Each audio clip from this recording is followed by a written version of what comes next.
पढ़ लिख के अपने माँ बाप ਅਤੇ ਪੰਜਾਬ ਦਾ ਨਾਂ ਰੋਸ਼ਨ ਕਰਦੀ ਰਹੇ। ਇਹੀ ਹੈ ਪੰਜਾਬ ਸਰਕਾਰ ਦਾ ਸੁਪਨਾ। ਪੰਜਾਬ ਸਰਕਾਰ ਨੇ 1 ਜੁਲਾਈ ਤੋਂ ਧੀਆਂ ਲਈ ਉਹਨਾਂ ਦੇ ਵਿਆਹ ਤੇ ਦਿੱਤੇ ਜਾਣ ਵਾਲੀ ਆਸ਼ੀਰਵਾਦ ਰਾਸ਼ੀ ਨੂੰ 21,000 ਤੋਂ ਵਧਾ ਕੇ 51,000 ਕਰ ਦਿੱਤਾ ਹੈ। ਇਸ ਸਕੀਮ ਤਹਿਤ ਹੁਣ ਤੱਕ 2,58,000 ਲਾਭਪਾਤਰੀਆਂ ਨੂੰ 517 ਕਰੋੜ ਦੀ ਰਾਸ਼ੀ ਆਸ਼ੀਰਵਾਦ ਦੇ ਤੌਰ ਤੇ ਦਿੱਤੀ ਗਈ ਹੈ। ਹੁਣ ਰੌਣਕ ਹੋਵੇ 4 ਚੁਫੇਰੇ, ਹਰ ਧੀ ਮਾਣੇ ਖੁਸ਼ੀਆਂ ਖੇੜੇ।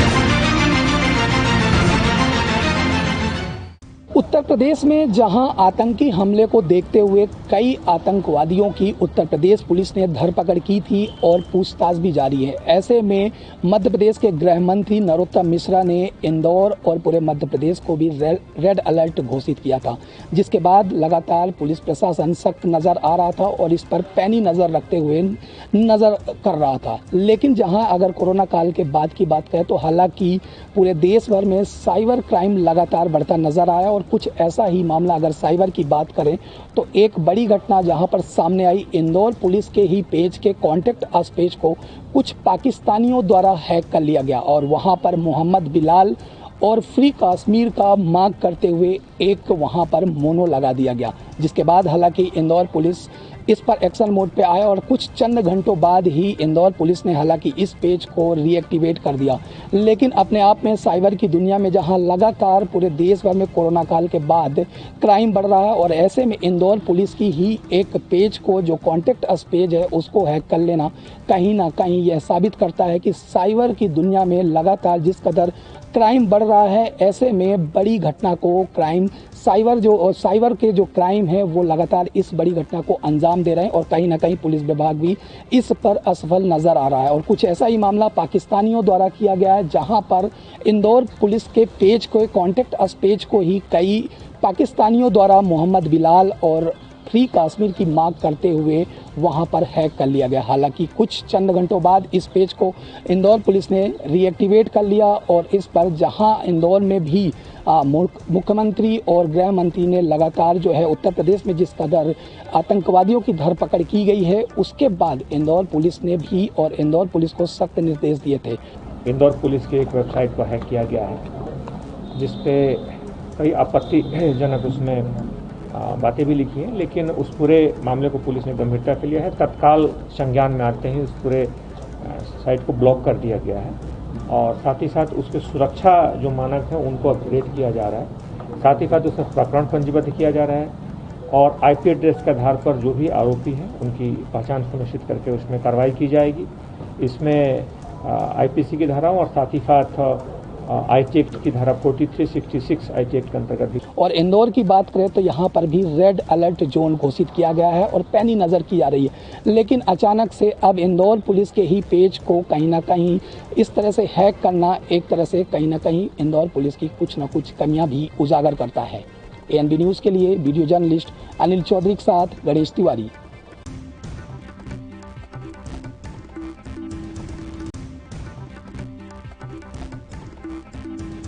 संघ प्रमुख मोहन भागवत के चित्रकूट दौरे का आज अंतिम दिन है। जनपद में चले 5 दिन के बैठक के दौरान संघ प्रमुख मोहन भागवत ने कई बड़े अहम फैसले लिए। साथ ही संघ के आंतरिक एवं देश के विकास को लेकर तमाम तरह की चर्चाएं की गई। वही चित्रकूट के विकास के लिए उत्तर प्रदेश की योगी सरकार और मध्य प्रदेश के शिवराज सिंह चौहान की सरकार को आड़े हाथे लेते हुए मोहन भागवत ने तमाम तरह के जो चित्रकूट के विकास को लेकर बातें कही हैं और साथ ही जो बातें निकलकर संघ के से बाहर निकलकर बातें सामने आ रही हैं, उनमें ये माना जा रहा है कि चित्रकूट के विकास को लेकर संघ प्रमुख मोहन भागवत बहुत सख्त है। और यहाँ के साधु संतों से बात करते हुए संघ प्रमुख मोहन भागवत ने साधु संतों को आश्वासन दिया है कि चित्रकूट के विकास को लेकर जो सरकारें यहाँ की मौजूदा है उनसे बात की जाएगी और चित्रकूट के विकास की जो गंगा है वो जल्द बहेगी। अपने सहयोगी क्रांति पार्टी के साथ मैं शिवन के साथ एएनबी चित्रकूट।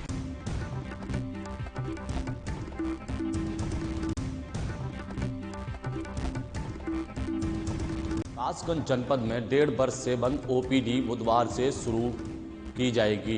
जिला अस्पताल के सीएमएस ने प्रेस वार्ता के दौरान दी जानकारी। सीएमएस बोले, आरटीपीसीआर कोविड जांच भी होगी जिला अस्पताल में। तीसरी लहर से निपटने के लिए जिला अस्पताल में पर्याप्त है संसाधन।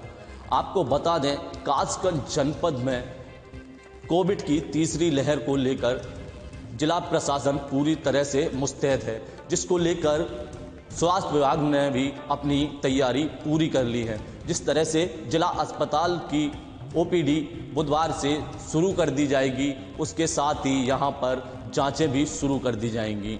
आपको बता दें, सीएमएस ने बताया है कि पूरी तैयारी कर ली गई है। जो भी मरीज और मरीजों के तामीदार होंगे वो मुंह पर मास्क लगाकर ही अंदर प्रवेश कर सकेंगे और तभी उनको दवाई मिल सकेगी और तभी उनकी जांच हो सकेगी। कासगंज से एएनबी न्यूज के लिए मैं अतुल यादव।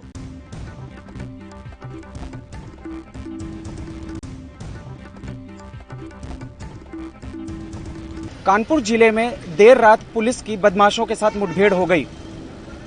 मुखबिर की सूचना पे थाना रेल बाजार पुलिस और क्राइम ब्रांच की पुलिस ने मिलकर घेराबंदी कर जिले के दुर्दांत और चर्चित अपराधी शाहिद पिच्चा को मुठभेड़ में गोली लग गई। सूचना पर पुलिस ने घेराबंदी की, जिसके बाद अपराधी एक कार से भाग रहे थे।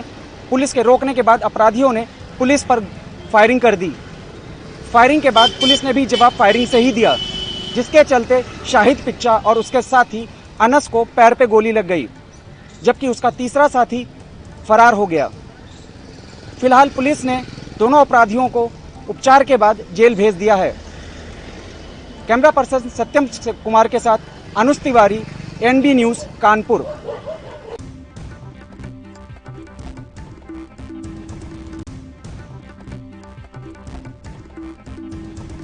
देश में अभी कोरोना पूरी तरह से समाप्त नहीं हुआ है। केंद्र सरकार, प्रदेश सरकार लगातार इस पर योजना बना के तीसरी लहर से निपटने की तैयारी कर रही है और सभी जिलों को अलर्ट कर रही है कि आप लोग सावधान रहिए, डिस्टेंसिंग रखिए और मास्क का प्रयोग हो।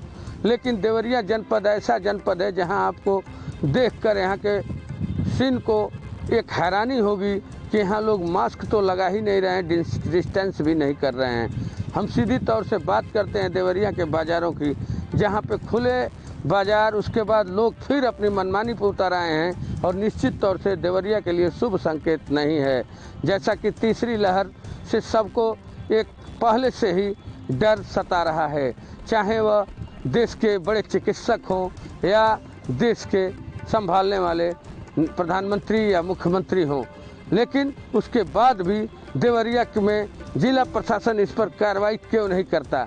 अगर जनता अपनी मनमानी पर उतरी है तो जिला प्रशासन को जरूर इस पर कुछ रोक लगाने के लिए कार्रवाई करनी चाहिए, जिससे कि लोग मास्क लगाएं और डिस्टेंसिंग हो और कोरोना की जंग देवरिया जीत सके। लेकिन प्रशासन की उदासीनता इसमें साफ दिखलाई देती है कि कहीं कोई रोकने वाला नहीं है। जहां आप जाएंगे वहां बिना मास्क लोग मिलेंगे, तो यह लापरवाही जो होगी यह सबके लिए मुसीबत होगी, चाहे इसके पीछे चूक जिसने की हो। तो इसको समय रहते प्रशासन को संभालना होगा और अपने जनपद को कोरोना मुक्त करने के लिए पहले से योजना तैयार करना होगा। तीसरी लहर आने से पहले ही देवरिया को मजबूत स्थिति में रहना होगा। इसके लिए प्रशासन को सचेत रहना होगा और पुलिस टीम को भी सचेत रहना होगा। देवरिया से विशाल मिश्रा, वीडियो जर्नलिस्ट अभिजीत के साथ एनबी न्यूज।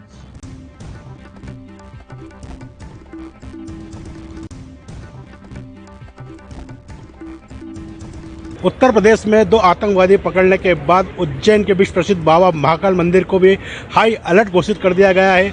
यहाँ पर देश विदेश से दूर दूर से श्रद्धालु यहाँ दर्शन करने आते हैं, जिसको लेकर उज्जैन के एडीजे योगेश देशमुख जी ने इसको भी हाई अलर्ट पर रखा गया है और यहाँ पे हर आने वाले श्रद्धालुओं की लगातार चेकिंग की जा रही है, सर्चिंग की जा रही है और लगातार पुलिस प्रशासन के जो कर्मचारी और यहाँ मंदिर प्रशासन के कर्मचारी लगे हुए हैं, बाकायदा उन सबको बिना चेकिंग करे, अंदर नहीं जाने दिया जा रहा है। टोटल रूप से यहाँ पे बहुत हाई अलर्ट पे मंदिर को रखा गया है। वहीं हम बता दें कि इस थोड़े दिन पहले जम्मू कश्मीर में भी ड्रोन के द्वारा आतंकवादी घटना हुई थी, जब भी उज्जैन के मंदिर बाबा महाकाल मंदिर को भी हाई अलर्ट घोषित किया गया था। लेकिन हम आपको यहाँ दिखा दें कि जिस प्रकार से यहाँ पर लोग आ रहे हैं और दूर दूर से लोग आते हैं, अन्य प्रदेशों से भी लोग आ रहे हैं, उसी को अन्य सिक्योरिटी को देखते हुए यहाँ सिक्योरिटी इतनी तेज कर रखी है कि हर आने वाले जाने वाले को उनके मोबाइल में जो ऑनलाइन रजिस्ट्रेशन होता है उसकी चेकिंग की जा रही है, उनका जो सामान है उनकी भी चेकिंग की जा रही है। और प्रशासन बहुत मुस्तैदी के साथ यहाँ पर काम कर रहा है कि बिना इनसे चूक हुए कोई व्यक्ति मंदिर के अंदर नहीं पहुँच पाएगा और ना ही निकल पाएगा। वहीं हम आपको बता दें कि 2 दिन पहले भी जम्मू कश्मीर में आतंकवादियों ने ड्रोन से हमला करा था, उसको लेके भी मंदिर प्रशासन अलर्ट पे है। उज्जैन से विजेंद्र यादव, ANB न्यूज के लिए।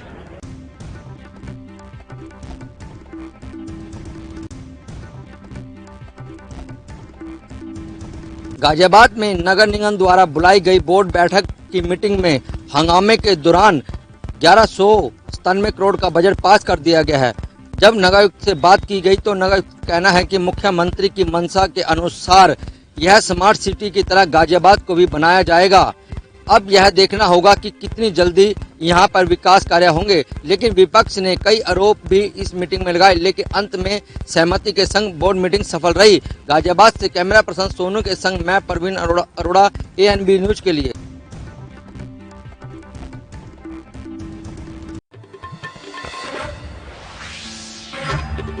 रायबरेली के सदर कोतवाली क्षेत्र के तिलक नगर में उस समय अफरा तफरी मच गई जब एक निर्माणाधीन मकान की छत डालने के लिए आधा दर्जन मजदूर वहां पर पहुंचे थे। मजदूर मशीन की सीढ़ी को जब सेट कर रहे थे तभी वहां से निकली 11,000 की हाई टेंशन तार से सीढ़ी के टकरा जाने से मशीन को पकड़े आधा दर्जन मजदूर झुलस गए, जिनको आसपास के ग्रामीणों ने जिला अस्पताल पहुंचाया, जहां पर जिला अस्पताल में सभी मजदूरों का इलाज जारी है। ये 5-6 लोग बर्न के पेशेंट आए हैं। ये लोग छत बना रहे थे, शायद ऐसा पता चला कि ऊपर से करंट आ रहा था तो ये झुलस गए हैं और अभी फिलहाल स्थिति ठीक है, अभी ठीक, इलाज प्रॉपर वे से दिया जाए। तो वहीं सूचना पाकर मौके पर CO सिटी महिपाल पाठक व कोतवाल अतुल सिंह भी मौके पर पहुंचे और पूरे मामले की जानकारी ली। कैमरा पर्सन दिलीप के साथ अमर प्रताप सिंह, ANB न्यूज, रायबरेली।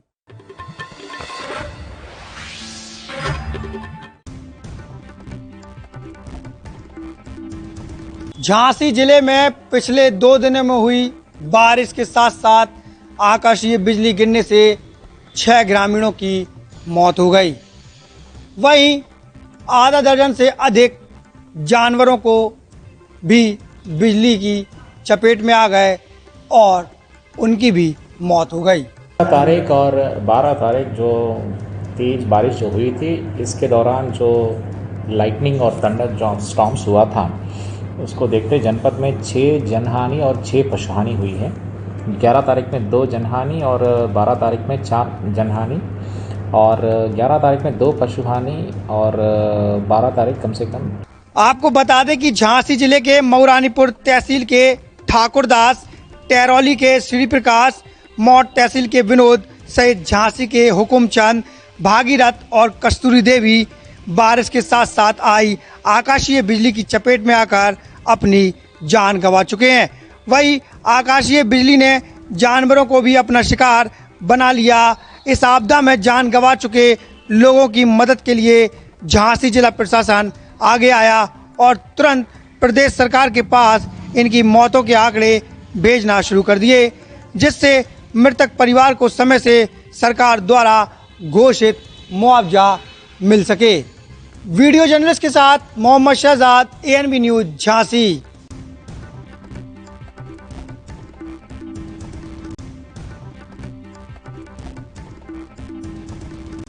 बरेली में संजय कम्युनिटी हॉल में जिला पंचायत अध्यक्ष रश्मि पटेल का शपथ ग्रहण समारोह भलीभांति संपन्न हुआ।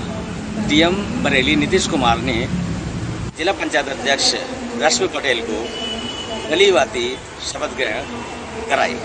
साथ ही 60 पंचायत सदस्यों ने भी शपथ ग्रहण की। इतनी भारी संख्या में आए हुए हुजूम में काफ़ी तादाद में नेता और सदस्यगण मौजूद रहे। वहीं पूर्व केंद्रीय मंत्री संतोष कुमार गंगवार ने भी इसमें सहभागिता की। साथ ही समस्त विधायक, क्षेत्र के विधायक भी मौके पर मौजूद रहे हैं। सभी ने रश्मि पटेल के कार्यों को लेकर भलीभांति प्रशंसा की। जिला पंचायत अध्यक्ष से एएनबी न्यूज़ द्वारा रूबरू होने पर उन्होंने बताया कि वो प्रत्येक ब्लॉक में जाकर पंचायत के स्तर से विकास कार्य को देखेंगी और प्रत्येक ब्लॉक में एक एक नीम का पौधारोपण करवाएंगी। वहीं उनकी इस बात को लेकर सारे ही लोग काफ़ी खुश नजर आए। एएनबी न्यूज़ के लिए बरेली से अनूप राय की रिपोर्ट।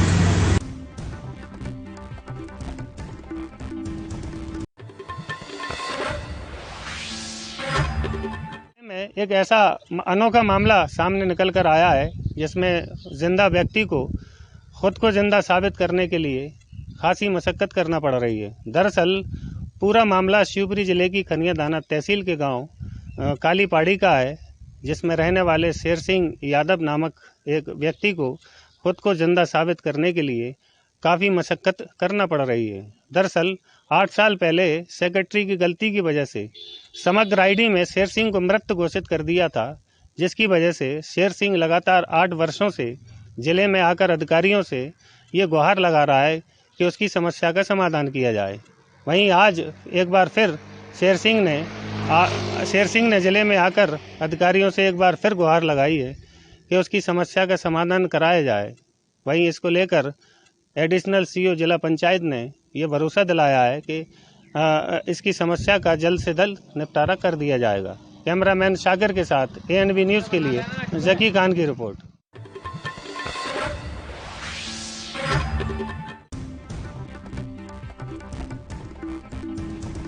हम बात कर लें बालू खनन की, तो बालू खनन को लेकर बुंदेलखंड का जनपद जालौन हमेशा चर्चाओं में रहता है।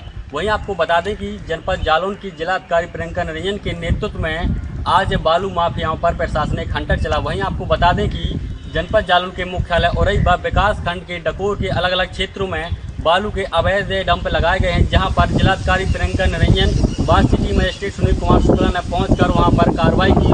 वहीं आपको बता दें कि जब हमने सुनील कुमार शुक्ला सिटी मजिस्ट्रेट से बात की तो उन्होंने बताया कि कई जगह सरकारी जगहों पर अवैध बालू के डंप लगाए गए हैं, जहां पर पहुंचकर आज कार्रवाई की गई है।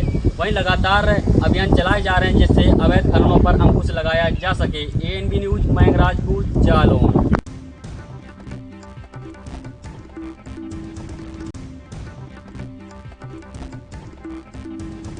2 दिन पूर्व आत्महत्या मामले को लेकर आज जो है सपा के जो प्रदेश अध्यक्ष हैं राजपाल कश्यप जी, आज वो पीड़ित परिवार से मिलने का काम किया है। उन्होंने जो है शार को कोसा है और वही पुलिस प्रशासन पर उंगलियां उठाई हैं।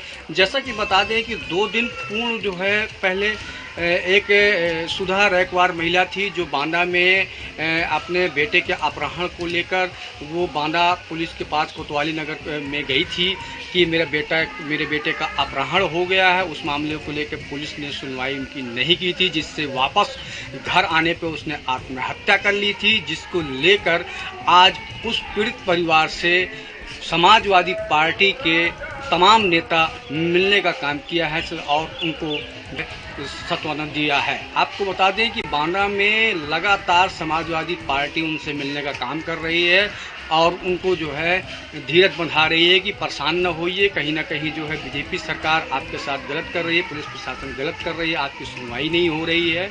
मैं अपने वीडियो पर्सन के साथ देवानंद सिंह, एनबी न्यूज।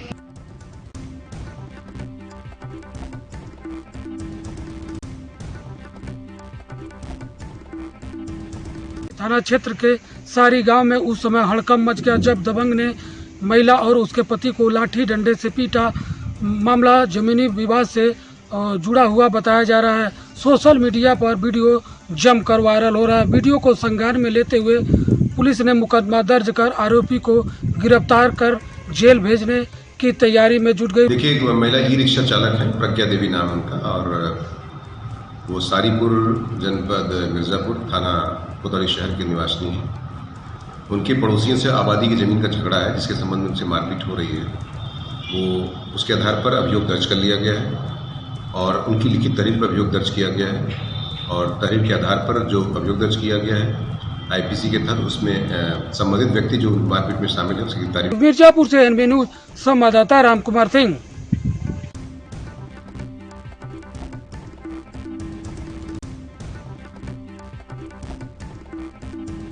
शामली में खाकी का निरंतर प्रभावी कार्रवाई के चलते आरोपी डरे समय हुए हैं। इसी का परिणाम है कि आरोपी खुद दबे पांव चलकर कोतवाली में आत्मसमर्पण कर रहे हैं। ऐसा ही परिणाम शामली के किराना कोतवाली में देखने को मिला है, जहां पर शामली एसपी सुकृति माधव के आदेश अनुसार चलाए जा रहे पुलिस द्वारा गैंगस्टर एक्ट के आरोपियों पर निरंतर कार्रवाई के चलते कार्रवाई अमल में लाई जा रही है, जिसके चलते पुलिस द्वारा गैंगस्टर एक्ट व वांछित लोगों पर निरंतर कार्रवाई कर रहे हैं। वहीं आपको बता दें, शामली में 2 सगे भाई सहित 5 आरोपी किराना कोतवाली पहुंचे, जिन्होंने अपने आप को गैंगस्टर एक्ट में वांछित चल रहे आरोपी बताते हुए अपना आत्मसमर्पण किया है। वहीं वरिष्ठ उप निरीक्षक राधेश्याम व उप निरीक्षक सचिन त्यागी ने 5 आरोपियों को किराना कोतवाली प्रभारी प्रेमवीर सिंह राणा के समक्ष पेश किया है, जहां पर उन्होंने अपने आप को गैंगस्टर एक्ट के आरोपी बताते हुए गुनाहों से तौबा करने की बात कही है।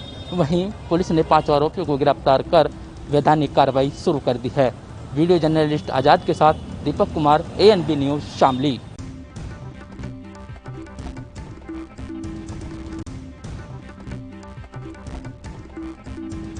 प्रधानमंत्री नरेंद्र मोदी के साथ नई दिल्ली में हुई सर्वदलीय बैठक में परिसीमन और विधानसभा चुनाव करवाने को लेकर चर्चा हुई।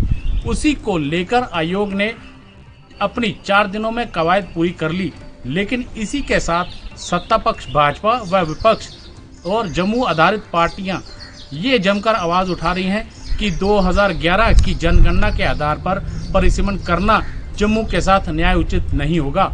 लेकिन अब देखना ये होगा कि जब परिसीमन का अंतिम रूप बनेगा तो वो किस शक्ल में आता है। Ravindra Kumar Srivastava, ANB news Jammu.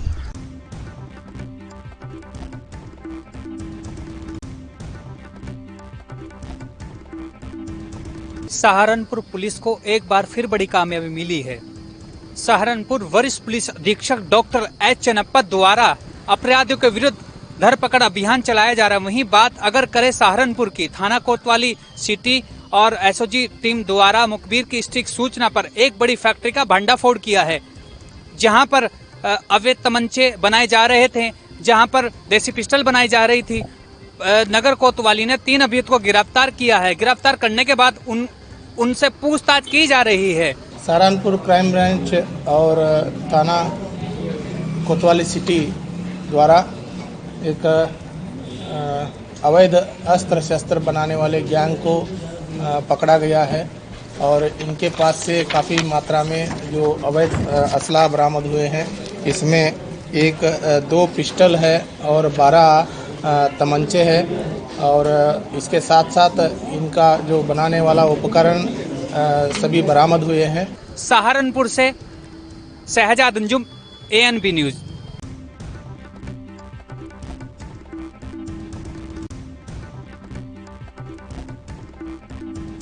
सीतापुर में नर्सिंग होम व अल्ट्रासाउंड सेंटर जो अवैध चल रहे थे उन पे आज छापेमारी की गई है। आपको बता दें, सीतापुर के उप जिलाधिकारी ने लहरपुर कस्बे में ये छापेमारी की है। जिलाधिकारी के निर्देशों में उप जिलाधिकारी व CMO सामुदायिक स्वास्थ्य केंद्र के अधीक्षक द्वारा कई सेंटरों पे छापेमारी की गई, जिसमें 1-2 सेंटरों के मालिक जो वहाँ पे संचालित कर रहे थे वो मौके से फरार हो गए बंद करके। एक सेंटर को सीज किया गया है और कई नर्सिंग होमों को चेक किया गया है। उप जिलाधिकारी ने बताया कि यह अभियान लगातार चलाया जाएगा, क्योंकि यहाँ पे मानक विहीन बिना रजिस्ट्रेशन कई अल्ट्रासाउंड और डायग्नोस्टिक सेंटर संचालित हो रहे थे। तो यहाँ जो अल्ट्रासाउंड करते हुए जो डॉक्टर पाए गए वो वहाँ पे पंजीकृत नहीं थे और जैसे उनसे पूछताछ की गई, जो डॉक्टर कर रहे थे वो अपना केंद्र छोड़ करके कागज नहीं रखते हुए भाग गए और जो यहाँ उपस्थित अन्य सहायक थे उन्होंने बताने से कुछ भी इनकार कर दिया। तो ऐसी स्थिति में मानक के अनुरूप न पाए जाने और गलत यहाँ पर अल्ट्रासाउंड संचालित होने के कारण इसमें वैधानिक कार्रवाई करते हुए इसकी सीलिंग की कार्रवाई या अन्य जो भी कार्रवाई है नियमानुसार की जा रही है।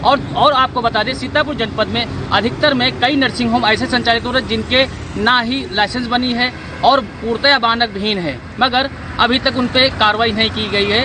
और अब देखना है कि सीतापुर के सीएमओ और जिलाधिकारी क्या उन सेंटरों पर कार्रवाई करते हैं। कैमरा पर्सन श्याम गुप्ता के साथ अनूप पांडे, एनबी न्यूज सीतापुर।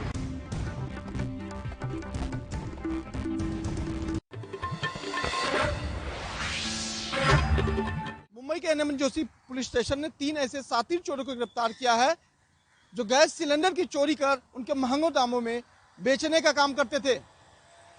आपको बता दें कि एनएम जोशी मार्ग पुलिस स्टेशन में 24 जून को एक शिकायत दर्ज कराई गई थी, जिसमें बताया गया था कि मालवाहक गाड़ी में एक 24 गैस सिलेंडर चोरी होने के साथ साथ गाड़ी भी जब्त हो गई थी। फिलहाल इस पूरे मामले में एनएम जोशी मार्ग पुलिस स्टेशन ने जांच करते हुए पाया कि इसी तरह का मोडस एक और पुलिस स्टेशन में किया गया था, जिसकी जांच कर रही थी।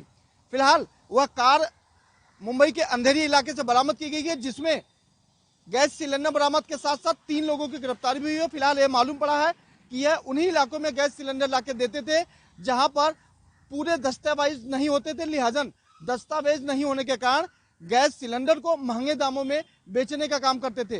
फिलहाल उनकी गिरफ्तारी हो गई है। एक ऑटो रिक्शा भी जब्त कर लिया गया है, लेकिन अब यह देखने वाली बात हो कि इस तरह का मोडस मुंबई के कितने और इलाके में किए गए हैं। कैमरा पर्सन विनय सिंह के साथ मैं सोनी, एनबी न्यूज मुंबई।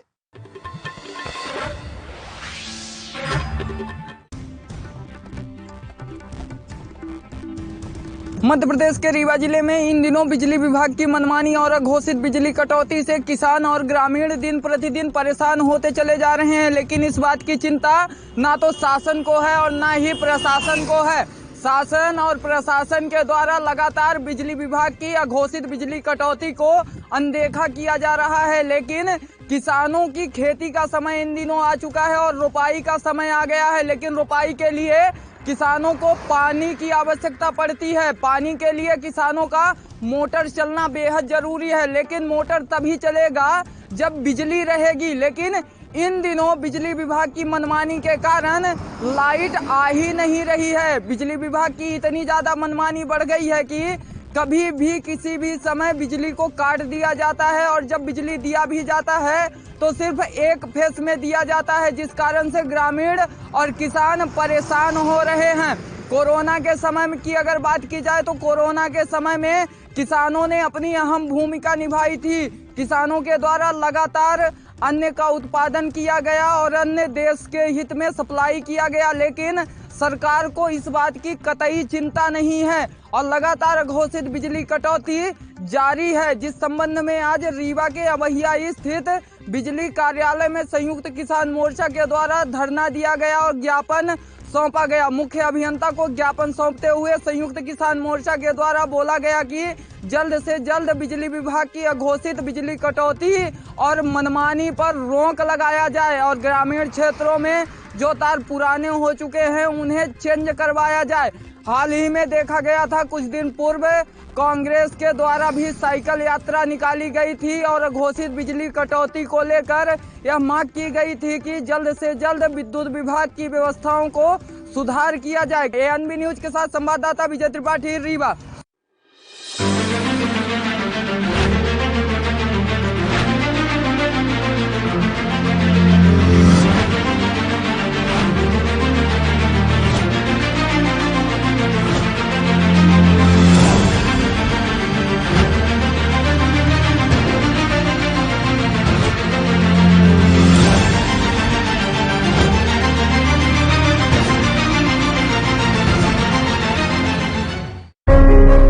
ਪੰਜਾਬ ਸਰਕਾਰ ਦੁਆਰਾ ਆਰਥਿਕ ਤੌਰ ਤੇ ਕਮਜ਼ੋਰ ਲੋਕਾਂ ਦੀ ਭਲਾਈ ਨੂੰ ਨਿਸ਼ਚਿਤ ਬਣਾਉਣ ਲਈ 1 ਜੁਲਾਈ ਤੋਂ ਸਮਾਜਿਕ ਸੁਰੱਖਿਆ ਪੈਨਸ਼ਨ 750 ਤੋਂ ਵਧਾ ਕੇ 1500 ਰੁਪਏ ਪ੍ਰਤੀ ਮਹੀਨਾ ਕਰ ਦਿੱਤੀ ਗਈ ਹੈ। ਲੋੜਵੰਦਾਂ ਦੀ ਮਾਲੀ ਮਦਦ ਲਈ 4000 ਕਰੋੜ